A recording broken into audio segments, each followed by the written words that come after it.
ayos lang.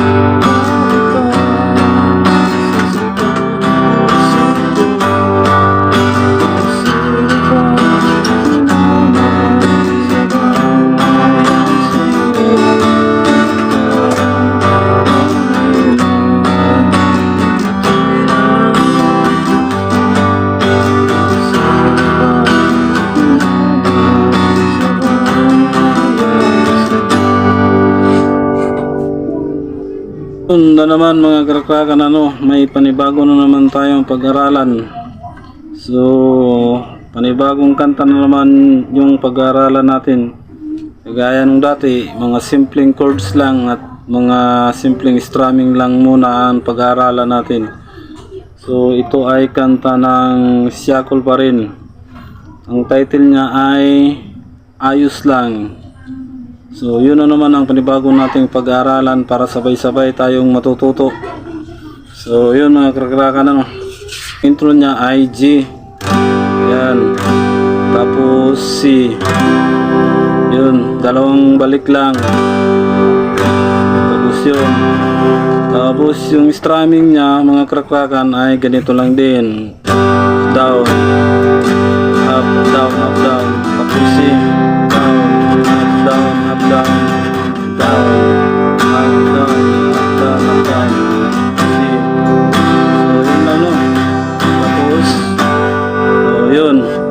Yung sa verse niya, ang chords ay G, tapos C, balik sa G, tapos C uli, tapos E minor, tapos C, balik sa E minor, tapos C, tapos D. So yun, yung strumming niya ay ganun lang din, down, down, down, down, up, down, up, down. So yun lang ang chords niya lang. Yung mga madali man lang pag-aralan yung strumming. So yun, so subukan natin siyang kantahin para sunod-sunod yung mga chords niya. Dito muna tayo sa intro.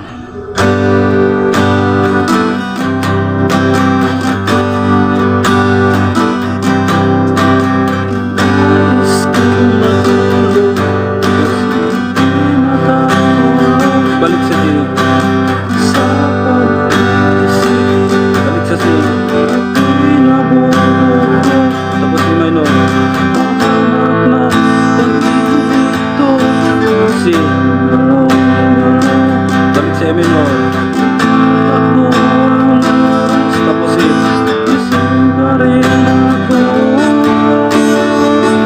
So yun.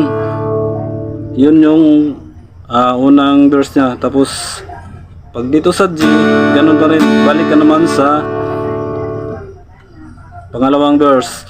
Nais ko magsabit C, tapos G, tapos C, balik sa minor, tapos C.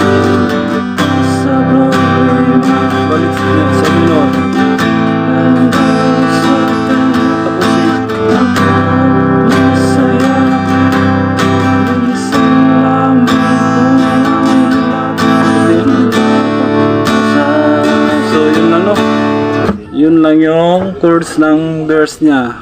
G, C, G, tapos C, tapos E minor, C, balik sa E minor, tapos C, tapos D. So yun lang. Dalawang verse yan. Ganun lang, no? Simple lang mga karakrakan. Tapos yung strumming niya ay ganun lang, down, down, up, down, up, down. Ganun lang. Dito naman tayo mga karakrakan sa kanyang chorus. So yung chorus niya ay, yung chords niya ay G. Tapos dito na bar chords na yung B minor, tapos C, tapos G, tapos E minor, balik sa B minor, tapos C, tapos D, balik naman sa G, B minor pa rin, tapos C, tapos E minor, tapos B minor, C, tapos D. So yun, susubukan natin kantahin yung kanyang chorus kasabay yung chords niya at yung pag strum niya. So yun, susubukan natin. Tara. Dito muna tayo sa kanyang verse na yung pang last na chords niya ID. Yung ganyan. Ayos lang kahit pa sasaktan ng puso. Tapos E minor. Sino ba B minor mamahal si ayaw D. B minor. Tapos hindi na lang ito. Tapos E minor. Minamahal sa ayaw sila. Pare-parehas lang ang tono, pare-parehas lang din yung chords niya, babalik-balik. Simple lang mga karakwakan.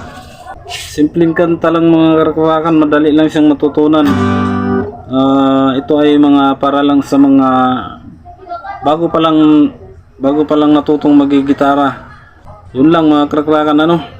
Hindi na lang natin ubusin, ganun pa rin, hindi natin lahat-lahatin yung kanta dahil ang tono niya ay halos pare-parehas lang.